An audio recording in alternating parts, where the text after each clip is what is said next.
In this video, we're going to be taking a look at the most powerful handheld gaming PC ever created. What I've got here is the GPD WIn 5, and this is kind of an early look video.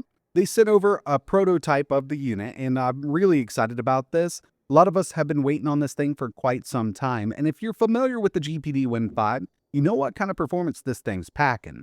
It's going to outperform anything on the market right now using an iGPU. Z1 Extreme, Z2 Extreme, HX370, they don't stand a chance against what we have here with this handheld.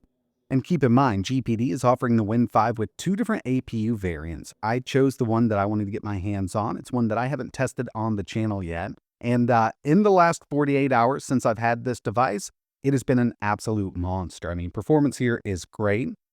And as you can see, it's definitely got a PSP, PS Vita-esque design, just like the WIn 3 or the WIn 4. They kind of kept with that, but it's a much larger unit. Taking a look around back here, at the bottom, you might notice we've got what looks like a battery connector, and that's exactly what it is, because GPD has done something here that we haven't seen in handheld gaming PCs yet. They opted to use an external, detachable, replaceable battery for this unit. And when they first announced this, I really wasn't sure how this was going to work out, but I gotta say, after using this unit, I think this is a great idea. Now, if you're able to get your hands on a couple batteries, you can just swap them right out. But they offer 80 watt-hour batteries. One comes with the unit when you purchase it, and I'll leave links to the official GPD website down below. There's no official word if like third-party batteries are coming that are going to be larger or not. But they also include a 180 watt charger, so you can charge that battery up while it's connected to the WIn 5. And another neat accessory that they sent over with the unit was their battery extension cable. And at first I wasn't sure what this was, but then I started looking at it and I thought this was a pretty awesome idea. Basically, we can cut down the weight of the handheld itself by connecting one end to the battery, one end to the handheld, and then we can put that battery in our pocket, in a bag, something like that. Really cool, and it's got the thumb screws, so you don't have to worry about it being disconnected. When it comes to I/O on the new GPD WIn 5, up top here, we've got a USB 4 port that does run into 40 gig protocol, so you can connect an eGPU to this. Our barrel jack for that 180 watt power supply. It'll power the device and charge the battery at the same time. Full-size USB 3.2 port and a 3.5mm audio jack. Down below here, we've got another USB Type-C port and a mini SSD slot. So this is really awesome. I've talked about it in a few of my other videos. I guess they're also known as a 1517 SSD. It's not much bigger than a micro SD card. As far as I can tell, there's only one company making them right now, and I've got one on the way. I've got a 1 terabyte version, but they offer them in 512, 1 terabyte, and 2 terabyte right now, and you can get sequential read up to 3,700 megabytes per second, which is pretty fast. I mean, way faster than something like a micro SD card, but this also has a micro SD card slot, so if you did want to add a 2 terabyte card there, you could definitely do it.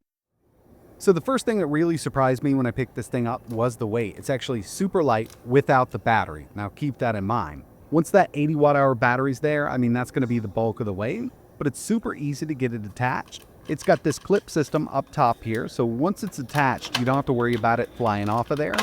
You'll just go ahead and snap it on, and there we have it. So we've now got an 80 watt-hour battery connected. And remember, we've also got that extension cable, so if you did want to use that extension cable with the battery to keep the weight down, you could do that.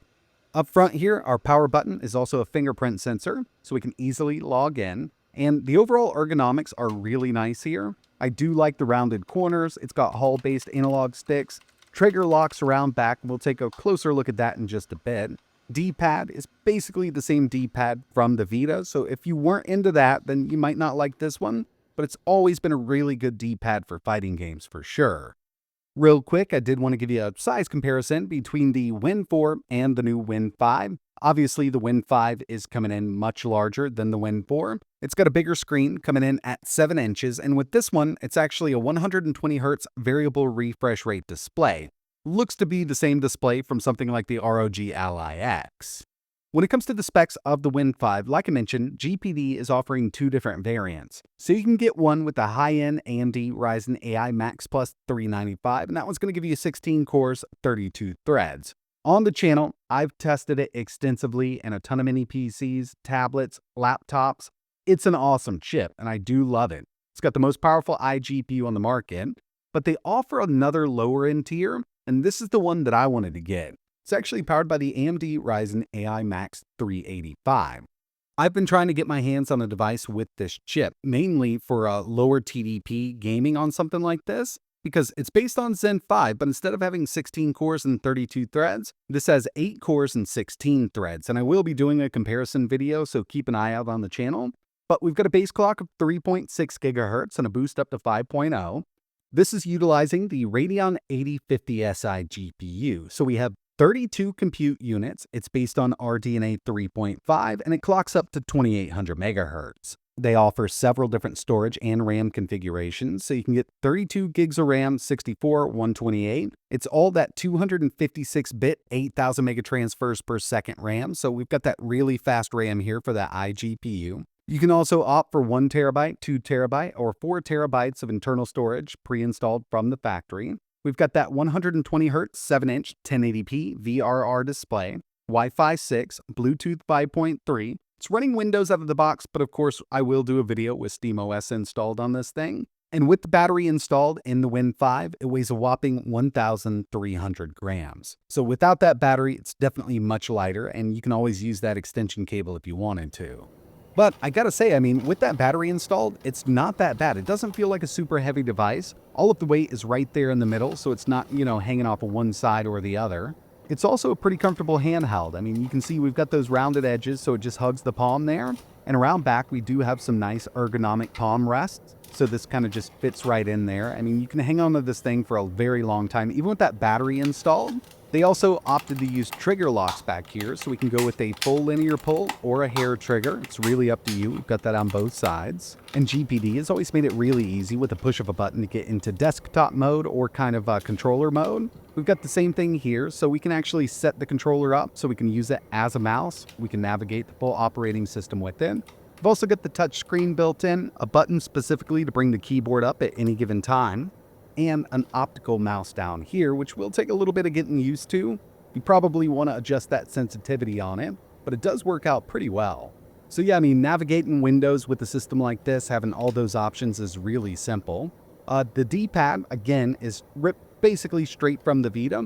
I've always loved the Vita D-pad. So with this, it is going to use those dome switches. It feels great. I mean, it feels just like a Vita D-pad. So for fighting games and platformers, you're going to have a great time with it. Conductive pads under the face buttons, and we've got Hall-based analog sticks.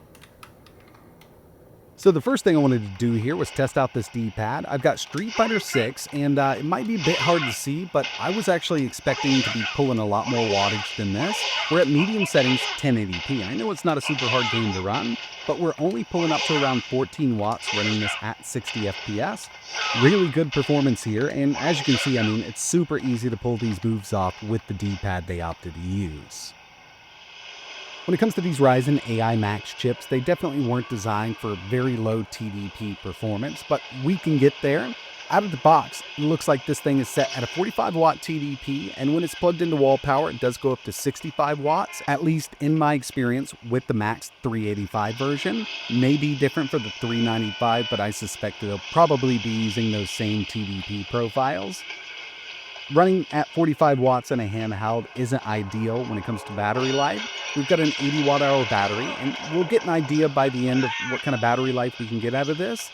But luckily, we can drop this down super easily, and using something like, let's say, frame generation, we can even take the settings up to high instead of that Steam Deck preset, and see the same kind, if not better performance here. So now we're only at a 20 watt TDP. I'm using frame gen at high. So we've got FSR set to quality at that high setting, and we're getting over 80 FPS on average with it at a 20 watt TDP. But we are generating extra frames here. The next one I wanted to test was Borderlands 4, and this game just released a little while ago, still needs a lot of optimizations to get performance up to par on many different systems. But right now we're at medium, FSR is set to balance, and we're at that 45 watt kind of stock TDP. Just wanted to see what it would do, and it is getting us over that 60 mark.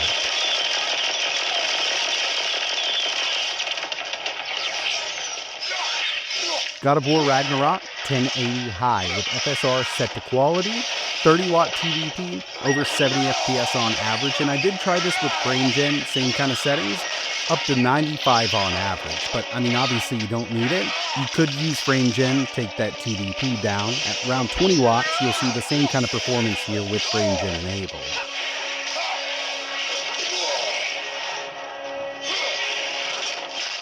And of course, I had to test out my favorite arcade racer, Forza Horizon 5. 18-watt TDP, high settings, no FSR, over 100 FPS on average. So with something like the Z1 or even the Z2, at an 18-watt TDP, we got to go down to medium, and we can see around 85 to 90 FPS on average. At 18 watts, high settings here, we're getting over that. So that's going to kind of lead us into the next section, and it's just for one game, but yeah, I do want to do a test side by side with all the major handheld chips. Here's Cyberpunk 2077 Steam Deck preset 1080p. I'm facing this off against the Z1 Extreme over on the far left with the ROG Ally X, the Z2 Extreme right there in the middle with the MSI Claw A8, and of course on the far right hand side we've got the Ryzen MAX 385 and the GPD WIn 5. 25-watt TDP on all three of these devices. The GPD WIn 5 actually has lower temps here. We've got lower clocks on the CPU, lower clocks on that iGPU. And at the end of the benchmark, the Z1 Extreme managed 42 FPS, Z2 Extreme up to 46, and the Max 385, 68 FPS. Same TDP, same settings here. We're using that Steam Deck preset at 1080p. Checking out some indie gaming, something super easy to run. I was really surprised to see that this thing is pulling a little under 9 watts running this game. But moving over to a AAA game at a 25-watt TDP, right there at the very bottom, total battery draw, 36.7 watts. I see it fluctuate between 34 up to 37 depending on what's going on. Taking it up to that 45-watt TDP does draw quite a bit more from that battery.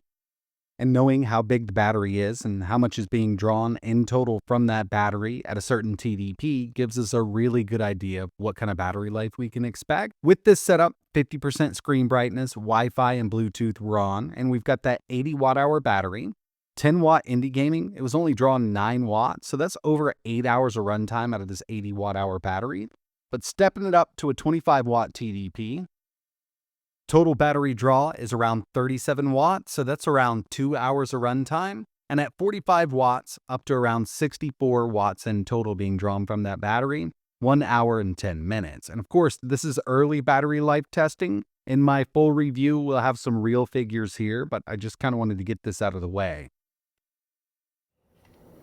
So far, really impressed with the GPD WIn 5, and of course we knew we were going to get good performance out of the Max and the Max Plus chips that they're going to be putting in these units. I thought this would be more lopsided. It's actually really balanced the way it is, even with that 80 watt-hour battery on the back. I love the design, it's comfortable to hang on to, love the button feel here, and overall, I mean, this is definitely a really awesome handheld. But I do need to spend more time with it, so keep an eye on the channel because there's several things that I want to test here, and if there's anything else you want to see running on the new GPD WIn 5, just let me know in the comments below. But that's going to wrap it up for my first look video. If you're interested in learning a little more, I will leave links to GPD's official website in the description. Like always, thanks for watching.